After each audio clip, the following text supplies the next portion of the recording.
আজকে ক্লাসে আমরা আমাদের বিজ্ঞানের একাদশ অধ্যায় অর্থাৎ প্রাত্যহিক জীবনের তড়িৎ উক্ত অধ্যায়টির আমাদের বরিশাল বোর্ড 2024 সালে একটি সৃজনশীল প্রশ্ন সমাধান করব। আমরা দেখতে পাচ্ছি আমাদের এখানে উদ্দীপকটি দেওয়া আছে। আমাদের উদ্দীপকে বলা হচ্ছে সুমনদের বাসায় 100 ওয়াটের 4টি ফ্যান, 60 ওয়াটের 3টি বাল্ব প্রতিদিন 10 ঘন্টা করে চলে।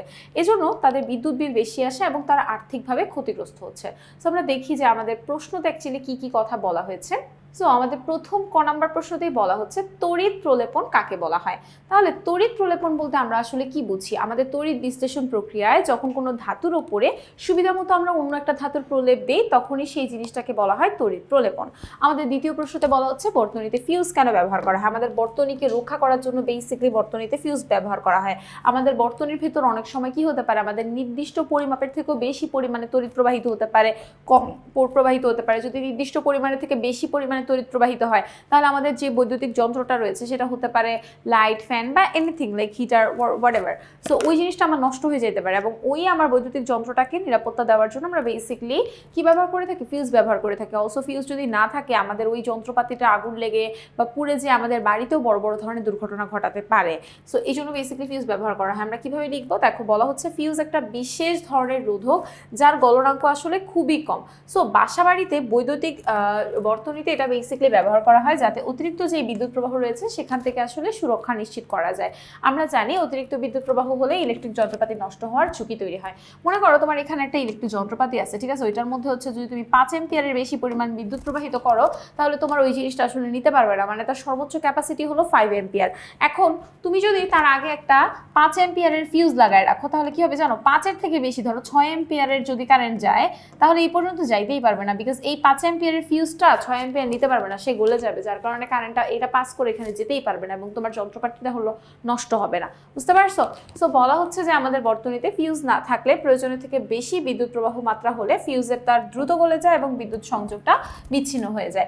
এর ফলে আমাদের সম্ভাব্য ক্ষতি থেকে যন্ত্রপাতি রক্ষা পায় এবং বড় ধরনের দুর্ঘটনা এড়ানো যায়। তাই প্রতিটি বৈদ্যুতিক বর্তনীতে ফিউজ ব্যবহার করাটা অত্যন্ত জরুরি।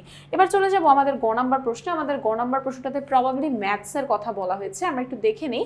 ইয়েস, আমাদের গ নাম্বার প্রশ্নতে বলেছে প্রতি ইউনিট বিদ্যুতের মূল্য যদি 6 টাকা করে হয় তাহলে জুন মাসে, কোন মাসে? জুন মাসে। জুন মাস বলতে আমাদের কিন্তু ক্লু দিয়ে দিয়েছে যে কত দিনের জন্য বের করতে হবে। আমাদের জুন মাস সমান কত দিন বলো তো? আমরা হচ্ছে যে গুণা শিখছিলাম না এভাবে করে, লাইক ভেতরে যেটা পড়বে ওটা হলো 30 দিন আর ওপরে পড়লে হচ্ছে কত দিন? 31 দিন। সো ফেব্রুয়ারি এক্সেপশনাল, জানুয়ারি, ফেব্রুয়ারি, মার্চ, এপ্রিল, মে, জুন। সো ভেতরে পড়ছে, তার মানে জুন মাস হচ্ছে 30 দিন। তাহলে আমাদের প্রতি ইউনিট বিদ্যুতের মূল্য যদি 6 টাকা হয় 30 দিনে সুমনের কত টাকা বিদ্যুৎ বিল আসবে সেটা আমাদেরকে কি করতে হবে? নির্ণয় করতে হবে। আমরা চলে যাই আমাদের উদ্দীপকটা থেকে, সেখান থেকেই হচ্ছে আমরা এই ম্যাথসটা সলভ করব। আচ্ছা, সো আমরা কোয়েশ্চেনটা পেয়ে গিয়েছি। আমাদের কোয়েশ্চেনটাতে বলা ছিল সুমনদের বাসায় 100 ওয়াটের 4টি ফ্যান এবং 60 ওয়াটের 3টি বাল্ব। তাহলে আমরা শুরু করি যে 4টি কি ফ্যান কত 100 ওয়াটের। তাহলে আমরা লিখে নিই যে আমাদের ফ্যানের ক্ষমতা, কার ক্ষমতা বলো তো? ফ্যানের ক্ষমতাকে আমরা P1 দিয়ে প্রকাশ করব। সো ফ্যানের ক্ষমতা P1 ইকুয়াল টু 100 ওয়াটের 4টি ফ্যান, তাহলে 100 ইন্টু 4, তাহলে 4 দিয়ে 100কে মাল্টিপ্লাই করলে কত হবে? 400 ওয়াট। এরপরে দেখো আমাদের ফ্যানের পরে আসছে আমাদের কি বাল্বের ঘটনা, যে 60 ওয়াটের 3টি বাল্ব। তাহলে আমরা লিখি যে আমাদের বাল্বের ক্ষমতাকে P2 ধরবো। সো 60 ওয়াটের 3টি বাল্ব, তাহলে 60 ইন্টু 3, 3 6 কত 18, তাহলে 180 ওয়াট আসে আমাদের এইখানে।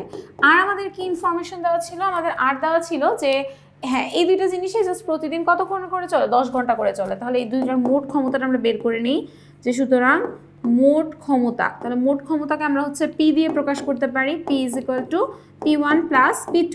তাহলে P1 এর মান হচ্ছে 400, P2 এর মান হলো 180। তাহলে 400কে আমরা যদি 180 দিয়ে যোগ করি কত আসবে? 580 ওয়াট। এবার আমরা হলো সময়টা বের করে নিই, ঠিক আছে? আমাদের সময় কতটুকু হবে? আমাদের সময় আমরা দেখছিলাম যে জুন মাসের জন্য বের করতে বলছে, তাই না? তাহলে সময় T ইজ ইকুয়াল টু প্রতিদিন কত ঘন্টা করে চলে বললো? 8 ঘন্টা করে চলে। তাহলে সময় 8 ঘন্টা, জুন মাসে হলো 30 দিন, তাহলে 8-এর সাথে আমরা 30কে মাল্টিপ্লাই করবো, তাহলে কত আসবে আমাদের? 240 ঘন্টা। এরপর আমাদের কাজ কি বলতো? এরপর আমাদের কাজ হচ্ছে এখানে সে কতটুকু শক্তি ব্যয় করলো সেই ব্যয়িত শক্তির মানটা বের করা। তাহলে আমরা লিখে দিই যে ব্যয়িত শক্তিকে আমরা কি দ্বারা প্রকাশ করি? ব্যয়িত শক্তিকে W দ্বারা প্রকাশ করি। W সূত্র কি? W is equal to PT ভাগ 1000। এবার আমাদের P এর ভ্যালু এখানে কত দেওয়া ছিল? কত পেয়েছিলাম আমরা? 580 ইন্টু T এর ভ্যালু কত পেয়েছি? 240 ডিভাইডেড বাই 1000। এবার এটা যদি আমরা একটু ক্যালকুলেশন করি আমাদের কত আসে, ক্যালকুলেশন করলে 580 ইন্টু 240, 580 ইন্টু 240 ভাগ 1000।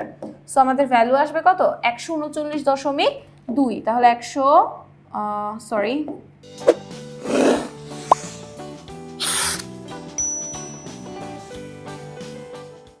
আচ্ছা, আমাদের ভ্যালু আসে 139.2 ইউনিট, এককটা চলে আসবে ইউনিটে। এবার আমাদের গ নাম্বার ম্যাথসে কিন্তু 1 ইউনিট বিদ্যুতের মূল্য বলেছিল 6.00 টাকা। আমাদের 1 ইউনিট বিদ্যুতের ভ্যালু কত বলেছিল, 6.00 টাকা। তাহলে আমাদের এখানে যে কয় ইউনিট আছে ওইটার সাথে 6.00 কে মাল্টিপ্লাই করে দিলে আমাদের হয়ে যাচ্ছে। তাহলে আমরা লিখে ফেলি সুন্দর করে যে 1 ইউনিট বিদ্যুতের মূল্য, 1 ইউনিট বিদ্যুতের মূল্য 6 টাকা বা 6.00, যেভাবে দেওয়া ছিল ওভাবেই লিখবো, 6.00 টাকা। তাহলে আমার কত ইউনিট বিদ্যুতের মূল্য লাগবে, 139.2 ইউনিট বিদ্যুতের মূল্য লাগবে।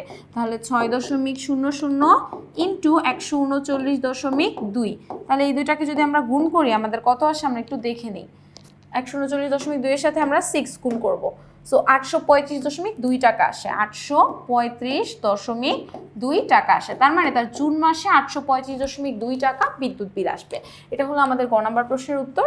চলে যাব আমাদের ঘ নাম্বার প্রশ্নে। আমাদের ঘ নাম্বার প্রশ্নে আলটিমেটলি কি বলা হয়েছিল আমরা যদি একটু খেয়াল করি। আচ্ছা, আমাদের ঘ নাম্বার প্রশ্নতে বলা হয়েছে উদ্দীপকে উল্লেখিত সুমনদের যে আর্থিক ক্ষতি রয়েছে, আর্থিক ক্ষতি থেকে রক্ষা করার জন্য কি কি পদক্ষেপ নেওয়া যেতে পারে বলে তুমি মনে করো। সো প্রথম যেই পদক্ষেপ সেটা হলো তার বাসার বাল্বগুলোকে পরিবর্তন করতে হবে। তার বাসার বাল্বগুলো পরিবর্তন করে এনার্জি সেভিং বাল্ব ব্যবহার করতে হবে। কি বাল্ব ব্যবহার করতে হবে, এনার্জি সেভিং বাল্ব ব্যবহার করতে হবে। এবার আমাদের এখানে খেয়াল করো, আমাদের বলা হচ্ছে যে সুমনদের আর্থিক ক্ষতি থেকে রক্ষা পাওয়ার জন্য কিছু কার্যকর পদক্ষেপ আসলে গ্রহণ করা যেতে পারে। সঠিক পরিকল্পনা এবং সচেতনতা বজায় রাখলে তারা বিদ্যুৎ সরবরাহে সাশ্রয়ী হতে পারবে এবং অপ্রয়োজনীয় যে খরচগুলো রয়েছে সেগুলো এড়াতে সক্ষম হবে। প্রথমত আমাদের বলা হচ্ছে সাধারণ বাল্বের পরিবর্তে আমাদের যে এনার্জি সেভিং বাল্ব রয়েছে সেগুলো ব্যবহার করা অত্যন্ত কার্যকর একটা সমাধান। যদিও আমাদের এনার্জি সেভিং বাল্বের দাম এককালীন বেশি এবং এগুলো আসলে দীর্ঘস্থায়ী হওয়ায় ভবিষ্যতে নতুন বাল্ব কেনার আসলে প্রয়োজন কমে যায়। বেসিক্যালি আমাদের কি হয়, এনার্জি সেভিং বাল্বগুলো অনেক বেশি দীর্ঘস্থায়ী হয়। সো বলা হচ্ছে যে আমাদের এনার্জি সেভিং বাল্ব সাধারণ বাল্বের তুলনায় 3 থেকে 25 গুণ বেশি সময় ধরে আসলে টিকে থাকে এবং প্রায় 20% থেকে 80% পর্যন্ত তারা বিদ্যুৎকে সাশ্রয় করতে পারে। এবং বিদ্যুৎকে সাশ্রয় করতে পারার কারণে কি হয় বলতো, আমাদের বিদ্যুৎ বিলের পরিমাণটা উল্লেখযোগ্যভাবে হ্রাস পায়। তাহলে তুমি একটা জিনিস চিন্তা করো, তুমি একটা জায়গায় একটু ভালো পরিমাণে টাকা দিয়ে একটা ভালো লাইট ইনভেস্ট করতেছো, সেটা তোমার কত দিক থেকে লাভ হচ্ছে, সেটা তোমাকে হলো বেশি পরিমাণে তোমাকে হচ্ছে সাপ্লাই দিচ্ছে। মনে করো তোমার একটা নর্মাল বাল্ব যেটা হচ্ছে 10 বছর টিকতো, এটা তোমার ধরো 30-40 বছর টিকে যাবে আরামসে। সো এরকম। আবার তোমার বিদ্যুৎ বিল দৈনন্দিন প্রতি মাসে যে বিদ্যুৎ বিল তার থেকে অনেক বেশি পরিমাণে হলো গিয়ে মানে তোমার যে বিদ্যুৎ বিলটা আসতো তার থেকে অনেক কম পরিমাণে তোমার হচ্ছে এনার্জি সেভিং বাল্ব লাগালে বিদ্যুৎ বিল আসবে। অলসো এখানে আরও অনেক কিছু আছে, যেমন ধরো তোমার বাল্ব যত বেশি নষ্ট হবে তত তুমি বাল্বগুলোকে কি করে ফেলাই দিবা এবং সেটাকে তোমার বর্জ্য ওই ব্যবস্থাপনার জন্য দায়িত্ব নিতে হবে। সো তখন হলো গিয়ে আমাদের শরীরে মানে পরিবেশের মধ্যে কি হয়, প্লাস্টিকের পরিমাণটা বেড়ে যায়, কার্বন ডাইঅক্সাইডের পরিমাণ বেড়ে যায়। সো যখন তোমার বাল্বটাই কম পরিমাণ নষ্ট হবে তখন কিন্তু এইগুলো আসলে একটু অপচয়টা কমে আসবে বা আমাদের পরিবেশ দূষণ হওয়াটা একটু কমে আসবে। সো এইগুলোই আর কি বলা হচ্ছে যে এর ফলে আমাদের বিদ্যুৎ বিলের পরিমাণটা উল্লেখযোগ্যভাবে হ্রাস পায়। পাশাপাশি এই বাল্ব কম তাপ উৎপন্ন করে, ফলে ঘর ঠান্ডা থাকে এবং অতিরিক্ত কুলিং যন্ত্রপাতির প্রয়োজন হয় না। আমাদের দ্বিতীয়ত বলা হচ্ছে পুরাতন তড়িৎ যন্ত্রপাতি পরিবর্তন করে আধুনিক এবং বিদ্যুৎ সাশ্রয়ী যন্ত্রপাতি ব্যবহার করাটা জরুরি। পুরাতন ফ্যান, ফ্রিজ বা টিউবলাইট এগুলো প্রায় বেশি পরিমাণে বিদ্যুৎ খরচ করে। নতুন প্রযুক্তির যন্ত্রপাতি যেমন ইনভার্টার, ফ্রিজ বা শক্তি সাশ্রয়ী ফ্যান এগুলো ব্যবহার করলে দীর্ঘমেয়াদে বিদ্যুৎ খরচটা অনেকটাই কমে যাবে। অপ্রয়োজনীয়ভাবে ফ্যান, লাইট বা অন্যান্য যন্ত্রপাতি চালু না রেখে প্রয়োজন অনুযায়ী সেগুলো ব্যবহার করা উচিত। এছাড়াও আমাদের এসি, রুম হিটার, তারপর আমাদের যে গিজার রয়েছে সো এই গিজারের যে অপ্রয়োজনীয় ব্যবহারটা রয়েছে বলা হচ্ছে এগুলোর মতো বেশি বিদ্যুৎ খরচকারী যন্ত্রের ব্যবহারটা আমাদের কি করতে হবে, সীমিত করা উচিত। বিশেষ করে আমাদের সন্ধ্যা থেকে রাত পর্যন্ত পিক আপ পাওয়ার সময় এসব যন্ত্রের ব্যবহার কমানো গেলে জাতীয় যে বিদ্যুৎ সাশ্রয় রয়েছে সেটার পাশাপাশি আমাদের নিজের বিদ্যুৎ বিলটাও কমে আসবে। সুতরাং আমরা বলতে পারি যে আমাদের সুমনদের যে এই পদক্ষেপগুলো গ্রহণ করা উচিত, এতে করে তারা শুধু আর্থিক ক্ষতিটাই রক্ষা পাবে না, বরং বিদ্যুতের সঠিক ব্যবহার আসলে নিশ্চিত হবে এবং আমাদের পরিবেশ সংরক্ষণেও সেটা গুরুত্বপূর্ণ ভূমিকা রাখতে পারবে। আশা করি তোমরা সকলে এই কোয়েশ্চেনটা খুব ভালো মতো বুঝতে পেরেছো। পরবর্তীতে আবার একটি পর্বে তোমাদের সকলের সঙ্গে দেখা হয়ে যাবে। সকলকে আল্লাহ হাফেজ।